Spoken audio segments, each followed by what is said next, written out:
ও আল্লাহর বান্দারা, এখন তো 1 বছর পরে পরে ঈদের সময় তোমরা জিয়ারা করার জন্য মা বাবার কবরে যাও, এরপরে যাও না, বছরে মাসে একবারও যাইতে পারো না, এত ব্যস্ততা তোমার। অথচ মা বাবার কবরে যাইয়া তুমি বারবার এদের জন্য দোয়া করার কথা, কিন্তু এদের পাশে যাইয়া সুন্দর করে এদের জন্য দোয়া করতে পারলা না। ছোট্ট একটা ঘটনা বললি, একটা মাদ্রাসার ছেলে হইয়া মায়ের জন্য এত পরিমাণে পাগল হয়ে গেল। আমার লাইফের সাথে সংশ্লিষ্ট একটা ঘটনা। আমার প্রোগ্রাম ছিল গত বছরে কুড়িগ্রাম জেলা। কি জেলা? কি জেলা? নাম শুনছেন নি? উত্তরবঙ্গের এক জেলা কুড়িগ্রাম। ওই কুড়িগ্রামের নাগেশ্বরী উপজেলায় আমার প্রোগ্রাম। আমি রওনা হলাম। প্রোগ্রামে যাওয়ার পরে দ্বিতীয় বক্তা, তৃতীয় বক্তা, চতুর্থ বক্তা, সমস্ত বক্তার বয়ান শেষ হয়ে গেল। এবার আমার বয়ানের বালা আমারে যখন সুন্দর করে বয়ানে উঠায় দিবি, আমি এখানে বসে আছি, আমারে জানাইলো মোহতামিম সাহেব আমাদের মাদ্রাসায় 7 জনের মাথায় পাগড়ি দেওয়া লাগবে, একটু পাগড়ি দিয়ে এর উপরে আপনি বয়ান আরম্ভ করবেন। এটা বলার পরে এর উপরে সভাপতির হাতে মাইকটা দিয়ে দিল। যিনি মাদ্রাসার তত্ত্বাবধানে আছে, ওনার অনেক পরিমাণে পাওয়ার, আল্লাহ পাক এত পরিমাণে টাকা পয়সা ওনারে দিয়ে দিছে। ওই সভাপতি সঙ্গে সঙ্গে মাইকটা হাতের মধ্যে লইয়া সেসব মাদ্রাসার ব্যাপারে বলল। এক এক করে বলার পরে একটা পর্যায়ে আমাকে সম্বোধন করে, চোখের বাণীগুলো দেখি তার চোখ থেকে অস্ত্রগুলো বেয়ে পড়ে। আমায় জানাইয়া দিল, হুজুর আমার একটু পরে আপনি 7 জনের মাথার মধ্যে পাগড়ি দিয়ে দিবেন, তবে এদের মাঝে এমন একজন আছে যেটা আমার ছেলে, ওই ছেলের মা নাই। ওই ছেলের মা নাই মানে আমার স্ত্রী দুনিয়ায় নাই। সে যখন দুনিয়া আসছে 2 বছর বয়সে তার মা তাকে হারায়া চলে গেছে। এই মায়ের আদর বিন্দু মাত্র পরিমাণ আমার পোলাটা পায় নাই। কিন্তু এই ছেলেটা মাদ্রাসায় বরে বরে 30 পারার কোরআনের হাফেজ আল্লাহ তারে বানায়া দিল। তার মাথায় যখন পাগড়ি দিবেন, একটু মাথায় হাত বলাইয়া একটু দোয়া করে দিবেন, আল্লাহ যাতে করে একটা কোরআনের বড় খাদেম আমার ছেলেটারে বানায়া দেয়। আল্লাহ যাতে করে একটা বড় শাইখুল হাদিস তারে বানায়া দেয়। সঙ্গে সঙ্গে সভাপতি বলে, চোখের বাণী ধরে রাখতে পারে না, মাইকটা হাতের থেকে ছেড়ে দিল। আমি মাথায় পাগড়ি দিব, এক এক করে সবার মাথার মধ্যে যখন পাগড়ি দিয়ে দিলাম, এক একজনের মুখের মধ্যে হাসির কোনো অভাব নাই। কারণ কি জানো নি, এত ভরপুর মজলিসে একটা হাফেজে কোরআন রে প্রথম বক্তার হাতের মধ্যে পাগড়ি দেওয়া, এটা 4 টাকানি কথা না রে বাবা। ওখানে দাঁড়াইয়া যখন মাথায় পাগড়ি দিয়ে দিলাম, আমি তাকে দেখি একজনের চোখের মধ্যে হাসির ভাব দেখা যায়, আর একজনের মুখের মধ্যে হাসির কোনো ভাবের অভাব নাই। আল্লাহ পাক এদের সিনার মধ্যে 30 পারা কোরআনটা ঢুকাইল। এরা দামি না কম দামি? এরা খুশি না বেজার? এত পরিমাণে খুশি, এদের মুখেও হাসি, চোখেও হাসি। হাসিতে যখন ভরপুর হয়ে গেল, আমার মনটাও ভালো হলো। কিন্তু 7 নম্বরে যেই ছেলেটার নাম ঘোষণা হয়ে গেল, ওর মাথার মধ্যে আমি পাগড়ি দিয়ে দিব। আমি তার মাথায় যখন পাগড়ি ঘুরাই, আমি তাকায়া দেখি তার চোখের মধ্যেও হাসির কোনো ভাব নেই। আমি তাকায়া দেখি তার পুরা বডির মধ্যে হাসির কোনো ভাবই দেখা যায় না। কেমন যেন মনটা মরা মরা হয়ে গেল। আমি তারে তাকায়া বলি, এই ছেলে, আজকে এমন একটা মহাদিন, আল্লাহ পাক তোর সিনায় 30 পারা কোরআন ঢুকাইছে। আল্লাহ তোর এত পরিমাণে দামি বানায়া দিছে, কিন্তু আজকে তুই চোখের বাণী ফালায়া কান্না করবি একটা ভাব নিয়া এই পাগড়ি নেওয়ার জন্য কেন এখানে আসলা? এরপরেও চোখের বাণী ধরে রাখতে পারে নাই, হাসিও দিতে পারে না। সঙ্গে সঙ্গে আমায় জানায়, হুজুর গো, আল্লাহ পাক আমারে এত দামি বানায়া দিছি, কিন্তু আমি যখন বাড়ি চলে যাব, আমার পাগড়ি নিয়ে আমি বাসায় যাওয়ার পরে আমার মায়ের আদর আমি পাই না। আমি যখনই যাই আমার মা আমারে দেখে না, আমিও আমার মায়েরে দেখি না। আমার মা যদি থাকতো, আমারে ধইরা বুকের মধ্যে নিয়ে কপালে একটা চুমু দিয়ে দিত। আমি মায়ের কাছে যাইয়া এরপরে মায়ের কাছ থেকে দোয়া নিয়ে আমি আবার মাদ্রাসায় আসতাম। কিন্তু আমার কপাল বড় খারাপ, আমি বাড়িও যেতে পারবো না, আমার মায়েরও আমি দেখতে পারবো না। হুজুর গো, আমি চেষ্টা করেছি পুরোটা দিন লাগাইয়া আমার চোখের মধ্যে একটা হাসির ভাব আনার জন্য, আমার মুখের মধ্যে একটা হাসির ভাব আনার জন্য আমি পারি নাই। কারণ এই দুনিয়াতে আমি মা হারাইয়া এত পরিমাণে এতিম হয়ে গেলাম। কত দিনের বেলা আমি মাদ্রাসা থেকে পলায়ন করে যাওয়ার জন্য চেষ্টা করলাম। আমার বাবা আমারে বুকে নিয়ে বারবার আমার মায়ের ব্যাপারে বলেছে, ছেলে রে, মায়ের আশা পূরণ করার জন্য হলেও তুমি হাফেজ হয়ে যাও, আল্লাহর কাছে দামি হবা, তোমার মায়ের আত্মাটাও শান্তি পেয়ে যাবে। ওই মায়ের রুহানি ফায়েজ তুমি কবর থেকে পাবা, ওই মায়ের রুহানি দোয়াও তুমি পাবা। হুজুর, আমি আমার মায়ের কথা চিন্তা করে করে করে আমি খারাপ হই নাই, অন্য পথের প্রতি হয়ে যাই নাই। আমার মায়ের কথা চিন্তা করে আমি 30 পারা কোরআনটা আমার সিনার মধ্যে আমি ঢুকাইয়া দিলাম। কিন্তু কপাল বড় খারাপ, আমি বাড়ি যাওয়ার পরে আমার মায়েরে পাবো না, চোখের পানি ফালায়া এবার ওই ছেলেটা ওখানে কান্না করি, উপস্থিত জনতারাও চোখের পানি ফালায়া ফালায়া কান্দে।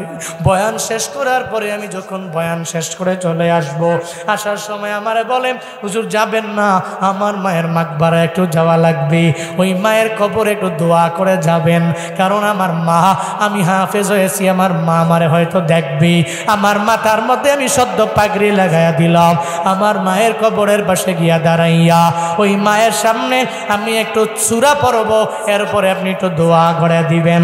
আমি বললাম, তোরে নারাজ করতে পারি না, ও হাফেজে কোরআন, তুই আমার সাথে চলো। সে আমার সঙ্গে করে লয়া আমি আসে মিল্লা। এরপরে উপস্থিত অনেকগুলো জনতা নিয়ে রওনা হয়ে গেলাম। মায়ের মাকবারার পাশে গিয়া দাঁড়াইয়া সঙ্গে সঙ্গে আমি সূরা ফাতিহা পড়লাম, ইখলাস পড়লাম, তাকাসসুর পড়লাম। এরপরে আমি তারে বললাম, না রে, আজকে মুনাজাতটা আমি দিব না, আজকে মুনাজাতটা তোর মায়ের জন্য তুই করবা, তোর মায়ের জন্য দোয়াটা তুই 2টা হাত বাড়াইয়া মাওলার দরবারে করবা। এটা বলতে দেরি সদ্য হাফেজে কোরআনটা মাথায় পাগড়ি নিয়া মুনাজাত ধরে ধরে আমার আল্লাহর দরবারে আবদার জানায়, ও দয়ার মালিক, এই দুনিয়াতে আমার মাকে তুমি ছোটবেলায় নিয়ে গেছো, আমি আমার মায়ের আদর পাই নাই। আল্লাহ গো, আমার মায়ের খবর তুমি মুহূর্তে জান্নাতের বাগান বানায়া দাও। ছোট একটা বাচ্চা হাফেজে কোরআন হইয়া মাথায় বাগড়ি নিয়া ওই মায়ের মাকবারার পাশে গিয়া দাঁড়াইয়া মায়ের জন্য দোয়া করে, রব্বির হামহুমা কামা রব্বায়ানি সগীরা। আল্লাহ গো, আমার মা আমারে ছোটবেলায় কষ্ট করে লালন পালন করলো, আমার মা আমারে কত কষ্ট করে করে এই গর্বের মধ্যে নিয়ে নিয়ে বড় করলো। মায়েরা গর্বে নিয়ে বড় করি, এর চাইতে কষ্ট পৃথিবীতে হতে পারে না। বান্দারে, তোর বউ তোর জন্য এত কষ্ট করে নাই, তোমার ছেলে মেয়েরা এত কষ্ট তোমার জন্য করে না, তোমার বন্ধু বান্ধবেরা তোমার জন্য এত পরিমাণ কষ্ট করে না। তোমার মা তোমার জন্য যেই পরিমাণ কষ্ট করে, গর্বে নিয়া মায়ের যেই পরিমাণ কষ্ট হয়ে যায়, এই পরিমাণ কষ্ট দুনিয়ার কেউ তোমার জন্য করে না, ঠিক কিনা? জীবনের মূল কষ্ট মায়ের, প্রসব বেদনা,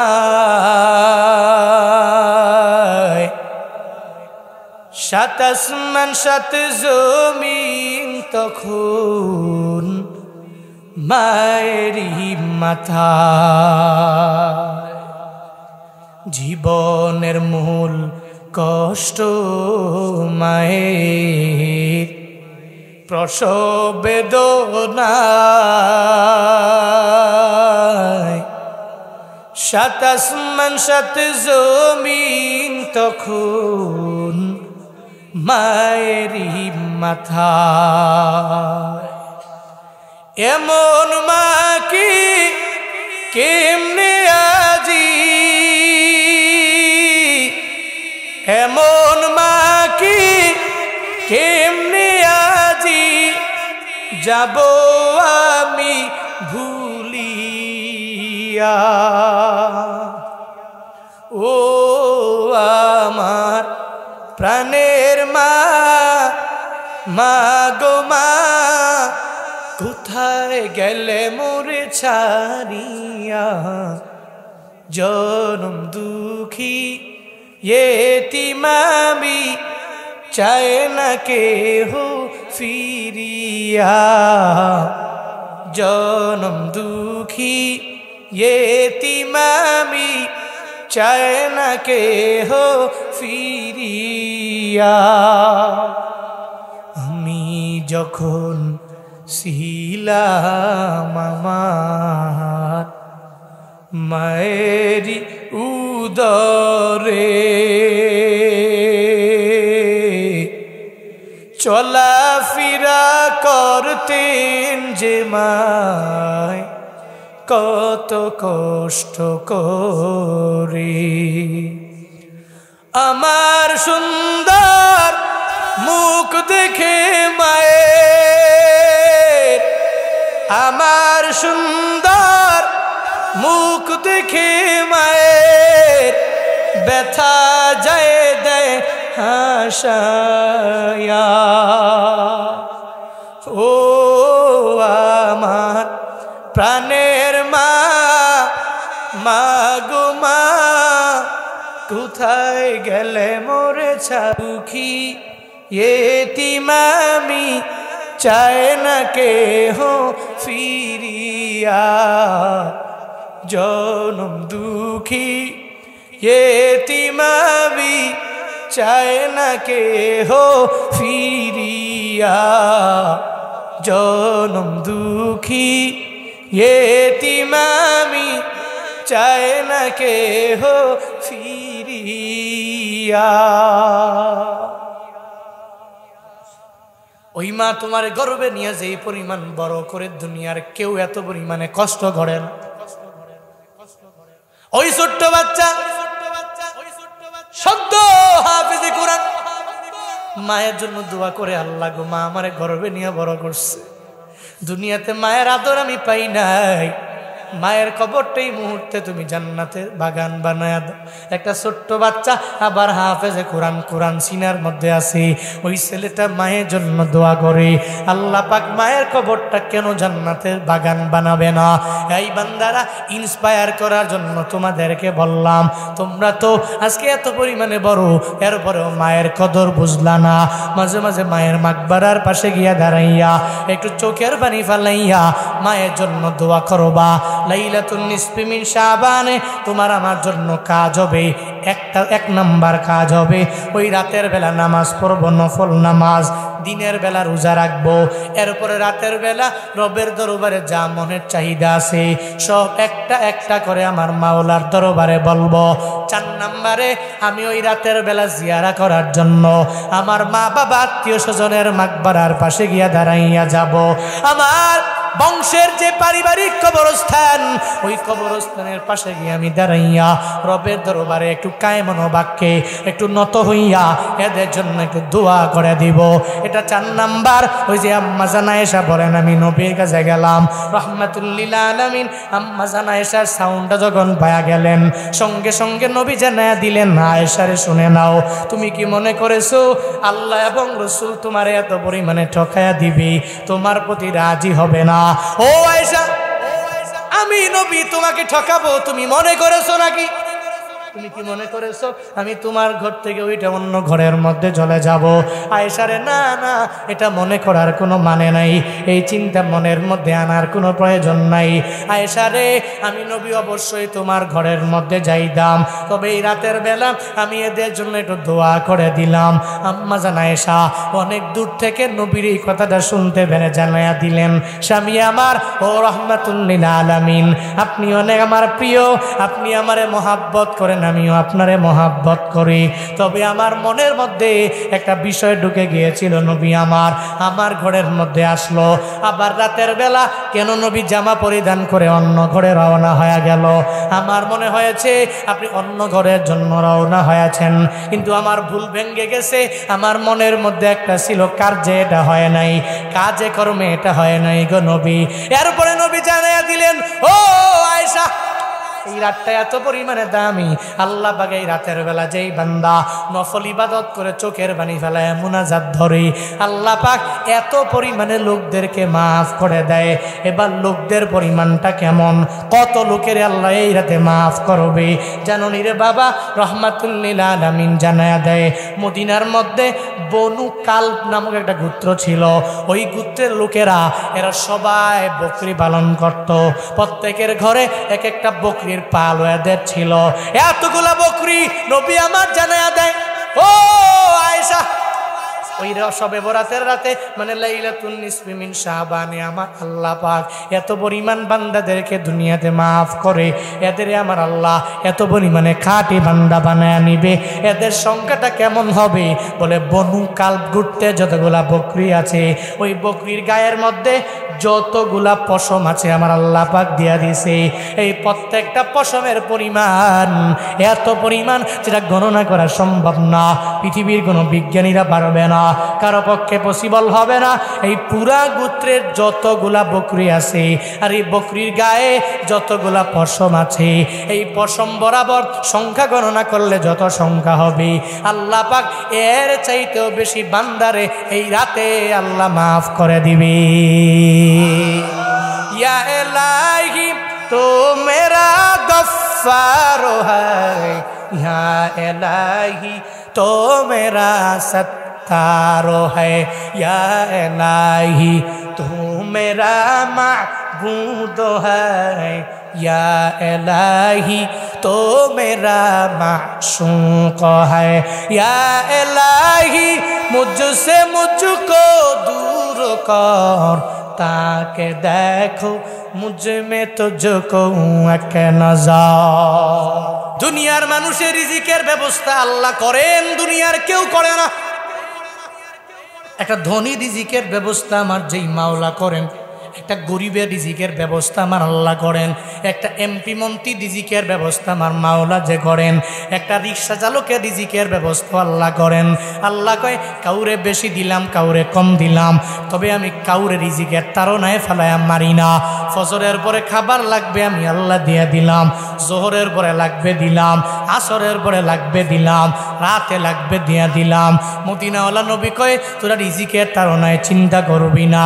দেখোস না আল্লাহ তোদের এত পরিমাণে দামি বানায়া দিলেন, দুনিয়ার সমস্ত মাখলুকেরা তোদের গুণকীর্তন করার জন্য পাগল হয়ে গেল। একটা গরু এটাও আমাদের আনুগত্য মানে কি মানে না? মানেনি? এটা গরুরে তুমি যেমনে বলো ওইভাবেই চলে। গরুরে ডানে বললে ডানে যাবে, বামে বললে বামে যাবে, সামনে বললে সামনে যাবে, পেছনে বললে পেছনে যাবে। একটা ঘোড়া সর্বাবস্থায় তোমার কমান মেনে মেনে চলে। এত বড় দেহের অধিকারী একটা হাতিও পর্যন্ত একটা মানুষের কথা মানে। তো দামি মাখলুক হলো দুনিয়াতে মানুষেরা, আর সমস্ত কিছু হলো আমার মাওলার মাখলুক যারা, এরা মানুষের গুণকীর্তন করবে, মানুষের আনুগত্য করবে, একটা মানুষের কথা মেনে মেনে এরা চলবে। মদিনাওয়ালা নবী জানায়া দেয়, ও আমার উম্মতেরা তাকায়া দেখো, ফজরের নামাজের পরে একটা পাখি বের হয়ে গেল। সকালবেলা একটা পাখি বের হয়ে যাওয়ার পরে ওই পাখিটা, যেই পাখিটার পেটের মধ্যে বিন্দু মাত্র পরিমাণ খাবার নাই, উদরটা খালি, এই খালি পেটে নিয়ে নিয়ে রওয়ানা। প্রতিমধ্যে যাওয়ার পরে দুনিয়ার কোনো মানুষ বলে না এ পাখি আয় আয়, প্রতিদিনের জন্য আমি তোরে খাবার খাওয়াইয়া দিব। আমিও তো বলি না, দুনিয়ার কোনো এমপি মন্ত্রী বলে না, দুনিয়ার কোনো ব্যক্তিরা বলে না এই পাখি তুই আসমানে স্টপ হয়ে দাঁড়াও, নিচে নামো, তোরে যত খাবার দেওয়া লাগবে আমি তোরে দিয়ে দিলাম। কেউ বলে না। মাঝে মাঝে কোনো কোনো পাখিরে দেয়, মাঝে মাঝে দেয় না। নবী আমার জানিয়ে দিলেন একটা পাখি ফজরের নামাজের পরে বের হলো, মাগরিবের সময়ে পরিপূর্ণ উদর পূর্ণ করে পেটটাকে ভর্তি করে এরপরে রওয়ানা নিজের বাসার মধ্যে চলে আসলো। ওই পাখিটার একটা ছানা আছে, ওই ছানাটার জন্য খাবার নিয়ে আসলো। নবী কয় এই পাখি তো নিজের পেটটা খালি করে বের হয়ে গেল, মাগরিবের সময়ে পেট ভরে বাসায় রওয়ানা। ওই পাখিরে দুনিয়ার কেউ খাওয়ায় নাই, একজন খাওয়াইছে, চিল্লায়া বলো তার না। কে খাওয়াইছেন? আল্লাহ পাক তার পেটটারে এত পরিমাণে ভর্তি করে দিলেন। নবী জানায়া দিলেন, আশরাফুল মাখলুকাত তোরা হইলা, একটা পাখিরে যদি আমার মাওলা খাওয়াইতে পারে, তোরে আর আমারে আমার মাওলা কেন খাওয়াবে না? আল্লাহ পাক ওই বরাতের রাতে যখন প্রথম আসমানে এসে আলামিম মুস্তারজিকিন ফারজুকহু বারবার বান্দাকে ডাকে, কে আমার দরবার থেকে রিজিক বানাসো, আমি রবের দরবারে চাও, তোর যত রিজিক লাগবে আমি আল্লাহ বিগয়রে হিসাব দিয়ে দিব। শুধু তাই না, এই বান্দা তুই ক্যান্সারে আক্রান্ত হয়ে গেলা, যার কোনো অ্যান্সার নাই। বান্দারে তুই সর্বাবস্থায় জ্বরে আর ঠান্ডায় লিপ্ত হয়ে গেলা, মানে এত পরিমাণ রোগে তোরে চাপায়া ধরে, তুমি বালায় পড়ে যাও, তুমি মুসিবতে পড়ে যাও।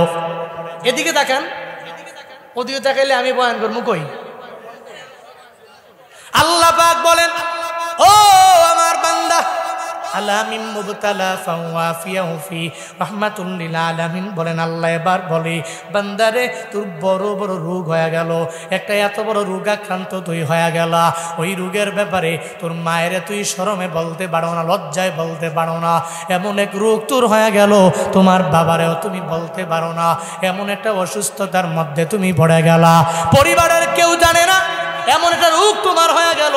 বান্দারে ওই বরাতে রাতে আমি আল্লাহ প্রথম আসমানে আইসা তোরে ডাকি, আলামিন মুবতালা ফাওয়াফিয়াহু ফি, কে আসো, একটা বালায় পড়ে গেলা, মুসিবতে পড়ে গেলা, একটা বড় রোগ আক্রান্ত তুমি হয়ে গেলা, এত বড় রোগে পড়িয়া বারবার দুনিয়ার ডাক্তারেরাও বিদায় করে দিল, দুনিয়ার সব মানুষেরা তাদের দরওয়াজা থেকে বিদায় করে দিল, আমি আল্লাহ তোরে বানাইছি, আমি তোরে ফিরে দিতে পারি না। ও বান্দা আয় আয়, এই শাবান মাসের মধ্যম রজনীতে চোখের পানি ফালাইয়া তোর বড় রোগের জন্য আমি রবের দরবারে চাইতে দেরি। আলামিন মুবতালা ফাওয়াফিয়াহু ফি, নবী জানায়া দেয়, আল্লাহ পাক বলেন, যেই বান্দা বালায় পড়লো, মুসিবতে পড়লো, একটা বড় রোগের মধ্যে পড়ে গেল, চাইতে দেরি, আমি মাওলা বান্দার বড় থেকে বড় রোগটাকে ভালো করতে দেরি করি না। আলা কাযা হাত্তা ইয়াতলু আল ফাজর। রহমাতুল লিল আলামিন বলেন, এভাবে এক এক করে রহমাতুল লিল আলামিন আল্লাহ পাক প্রথম আসমানে আইসা এসে বলতে থাকে, বান্দারে তোর রিজিক লাগবে আমি দিয়ে দিব, তোর ক্ষমা লাগবে আমি দিয়ে দিব, তুই খালি তওবা করলে মাফ করে দিব, তোর একটা ছেলে নাই চাইলে আমি আল্লাহ দিয়ে দিব, তোর একটা মেয়ে নাই চাইলে আমি মাওলা দিয়ে দিব, তোর পরিবারে একজন হারায়া গেল, তুই চাইলে আমি মাওলা তোরে দিয়ে দিব। তবে লাইলাতুন নিসফি মিন শাবানের রাতের বেলা একটু নফল নামাজে দাঁড়াইয়া যাও, রাতের বেলা কিয়ামান দাঁড়াইয়া, এরপরে তুমি চোখের পানি ফালাইয়া মুনাজাত ধরো, যা বলবা আমার আল্লাহ তোমারে মায়া করে করে দিয়া দিবে। বোঝা গেল কি, তিনটা আমল পায়া গেলাম। লাইলাতুন নিসফি মিন শাবান, ওই রাতের মধ্যে এক নম্বরে আমল হলো ওই রাতের বেলা আমরা নফল নামাজ পড়ব, এরপরে দিনের বেলা আমরা রোজা রাখবো। 3 নম্বরে আমরা রাতের বেলা মুনাজাত ধরে রবের দরবারে বলবো, আল্লাহ গো আমি বিপদে পড়লাম তুমি বাঁচায়া দাও, আমি মুসিবতে পড়ে রইলাম তুমি বাঁচায়া দাও, তুমি হেফাজত করো, তুমি আমাকে রক্ষা করো গো আল্লাহ। আল্লাহর কাছে এতটুকু বলো, আল্লাহ গো তুমি আমারে ছেলে দাও নাই, দাও মেয়ে দাও নাই, দাও একটা সন্তান তুমি আমারে দাও নাই, আছে না নাই? 10 বছর হয়ে গেছে সন্তান নাই, পুরো বাংলাদেশের এমন কোন ডাক্তার নাই, দেখায় নাই, সব জায়গায় ঘুরে আর চোখের পানি ফেলায় আবদার জানে, আমারে তোমরা ফিরাইয়া দিও না, একটা ছেলে আমার লাগবে, মেয়ে লাগবে, না হয় আমি সুন্দর করে এদের ছাড়া চলতে পারি না, কেমন যেন পরিবারটা কেমন মনে হয়। একটা সন্তানের জন্য তুই বারবার দৌড়াও। 3 নম্বরে লাইলাতুন নিসফি মিন শাবানে তোমার খাস, তুমি রাতের বেলা দাঁড়ায়া যাও মাওলার দরবারে চাইতে দেরি, আল্লাহ তোমার এই আশা পূরণ করে দিতেও পারে রে বান্দা। 4 নম্বরে কাজটা কি, তাও হাদিস থেকে জানা যায়, আম্মাজান আয়েশা সিদ্দিকা রাদিয়াল্লাহু আনহা, নাম শুনছেননি? রহমাতুল লিল আলামিনের সহধর্মিনী, আহা দামি না কম দামি? আম্মা জান আয়েশা মুকিল্লুন বর্ণনাকারী, যারা হাদিস অনেক পরিমাণে বেশি বর্ণনা করলো এদেরকে বলা হয় মুকিল্লুন। এই মুকিল্লুনদের মধ্যে 3 নম্বরে আম্মা জান আয়েশার নাম। এত হাদিস নবীর কাছ থেকে উনি বর্ণনা করলেন। আম্মা জান আয়েশা বলেন রহমাতুল লিল আলামিন একদিন হুজরা মুবারাকে আসলেন, আমার সাথে ঘুমাবে, আজকে রাত্রি যাপনটা নবী আমার সাথে করবে। আমি নবীকে পাইয়া আমার মনটা অটোমেটিক বড় হয়ে গেল। উনি স্বাভাবিক যেই পোশাকগুলো পরতেন ওনার জুব্বাটা উনি খুললেন, আমি বুঝলাম আমার ঘরেই মনে পুরা রাতটা নবী থাকবে। একটু পরে দেখি নবী আবার জামা পরিধান করে ঘর থেকে বের হয়ে যাওয়ার জন্য রওনা করবে। আমি মনে মনে একটু রাগান্বিত হয়ে গেলাম, একটু ক্ষুধান্বিত আমি হয়ে গেলাম। রহমাতুল লিল আলামিন আজকে আমার ঘরে থাকবে, না থাকিয়া এখান থেকে আইসে আবার নবী রওনা, মানে অন্য একটা স্ত্রীর ঘরে যাবে। একটু আম্মা জান আয়েশার মনের মধ্যে লেগে গেল। সঙ্গে সঙ্গে নবী যে বের হয়ে গেল, পেছনে পেছনে নবীরে অনুকরণ করে মনে করেছে রহমাতুল লিল আলামিন মসজিদে নববীতে প্রায় রাতের বেলা তো নবী যাইয়া উম্মতের নিয়ে চিন্তা ভাবনা করে। নবী প্রায় রাতের বেলা ওই মসজিদে নববীতে বসে চোখের পানি ফেলায়া উম্মতের জন্য কান্না করে। আম্মা জান আয়েশা বলেন আমি মনে করলাম নবী আমার মনে হয় কোনো একটা বিবির ঘরে চলে গেছে। এটা চিন্তা করে আমি ঘর থেকে বের হয়ে গেলাম। সব বিবিদের ঘরে দেখলাম কোনো ঘরের মধ্যে নবী যায় নাই। আমি এবার মসজিদে নববীতে গেলাম। ওখানে যাওয়ার পর তাকায়া দেখি রে ওই জায়গায় নবী নাই। আমি এত পরিমাণে পাগল হয়ে গেলাম, কারণ এই এলাকায় নবীর শত্রুর অভাব নাই। কে যেন আমার নবীরে নিয়ে নিয়ে দুনিয়া থেকে বিদায় করে দেয়। আমি চিন্তায় পড়ে গেলাম, একটা পেরেশানির মধ্যে আমি আয়েশা পড়ে গেলাম। আমি যায় দেখি রহমাতুল লিল আলামিন ওই মদিনার জান্নাতুল বাকি, ওই জান্নাতুল বাকির পাশে নবী দাঁড়াইয়া চোখের পানি ফেলা আমার রবের দরবারে আবদার জানায়, আল্লাহ এই কবরের মধ্যে যারা যারা শুয়ে আছে এই জান্নাতের বাগানে প্রত্যেকের তুমি মাফ করে জান্নাতের মেহমান বানায়া দাও। আমার যেই সুহাদারা যারা আমার ডাকি সারা দিয়া দিয়া সব সাহাবীরা প্রায় যারা আমি নবীর সাথে গিয়া গিয়া যুদ্ধের ময়দানে জীবন দিয়ে দিল, এরা সুহাদা হয়ে গেল। আল্লাহ গো এদের জন্য আমি চোখের পানি ফেলায়া তোমার কাছে আরজি করি, তোমার দরবারে আমি এটাই চাই, এদের কবরগুলারে তুমি জান্নাতের বাগান বানাও। আয় আম্মা জান আয়েশা পেছন দিকে তাকায়া দেখে রহমাতুল লিল আলামিন দাঁড়াইয়া জান্নাতুল বাকিতে দোয়াটা নবী করতে লাগলো। সঙ্গে সঙ্গে আম্মা জান আয়েশা বলে এই রাতটা সাধারণ কোনো রাত ছিল না, যে এই রাতে নবী জান্নাতুল বাকির পাশে দাঁড়াইয়া এদের জন্য দোয়া করলো। ওই রাতটা ছিল লাইলাতুন নিসফি মিন শাবান, শবে বরাতের রাত। ওই রাত ছিল, ওই রাতে নবী গেছে যে মাকবারার পাশে দাঁড়াইয়া জান্নাতুল বাকির পাশে দাঁড়াইয়া নবী দোয়া করছেন আর বলছেন আল্লাহ এই কবরে যারা শায়িত আছে প্রত্যেকের কবরগুলোকে তুমি জান্নাতের বাগান বানাও। এটা নবী বলছেন। আমি আয়েশা পেছনে তাকায় তাকায় দেখতেছি, তো এতটুকু আমার বোঝার বাকি নাই যে নবীজি এই রাতে সিঙ্গেল একা গেছেন আর দোয়া করছেন। তো এই রাতটা দামি রাত, আমি এটার মাধ্যমেও বুঝতে পারলাম। সুবহানাল্লাহ পড়বেন না? তাহলে বোঝা গেল কি আমাদের এই হাদিসের মাধ্যমে আরেকটু বাকি আছে, তবে শিক্ষাটা একটু বলে রাখি। বলছি 3টা আমল পাইছি আমরা হাদিস থেকে। 1 নাম্বার রাতের বেলা নফল নামাজ পড়বো আর দিনের বেলায় রোজা রাখবো, এটা 2 নাম্বার। 3 নাম্বার রাতের বেলা আল্লাহর কাছে যা চাওয়ার হালাল ওয়েতে সমস্ত কিছু আল্লাহর দরবারে চাইবে, 3 নাম্বার। আর 4 নাম্বারে একটা পাইলাম ওই রাতের বেলা ঢাকডুল পিঠে সবাইরে নিয়ে না, সিঙ্গেল একা একা গিয়ে যাদের মা নাই যাদের বাবা নাই এদের কবরের পাশে গিয়ে একটু এদের জন্য দোয়া করা। সুবহানাল্লাহ পড়বেন না? এটা কি আমি বানায়া বলছি?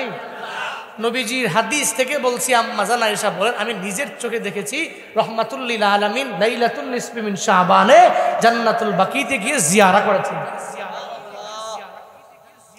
এই ময়দানে এমন অনেক বান্দা আছে যাদের মা নাই, যাদের বাবা হারাইয়া তিন হয়ে গেল, বাড়িতে গেলে মা পাবে না, বাবাও পাবে না। সব জায়গায় গেলে এদের কথা মনে পড়লে চোখের পানি ফেলে। দুনিয়ার সব জায়গায় যায় কিন্তু মায়ের মতো বাবার মতো আপন কাউরে পায় না। এদের মতো কেউ এত সুন্দর করে মায়া নিয়ে ডাক দেয় না। এই মা বাবা হারারা একটু মায়ের মাকবারার পাশে রাতের বেলা দাঁড়াবা, ওই রাতে আমল টামল করে একটু জিয়ারা করার জন্য যাবা। আল্লাহ গো আমার মায়ের কবর তুমি জান্নাতের বাগান বানায়া দাও, আল্লাহ গো আমার বাবার কবর তুমি জান্নাতের বাগান বানায়া দাও। যদি তুমি বলতে পারো ওই রাতের বেলা বললে হয়তো আমার নবীর সুন্নতের উপরে আমল করার কারণে আল্লাহ পাক তোমার মা বাবার কবরটারে জান্নাতের বাগান বানায়া দিতে পারে কি পারে না?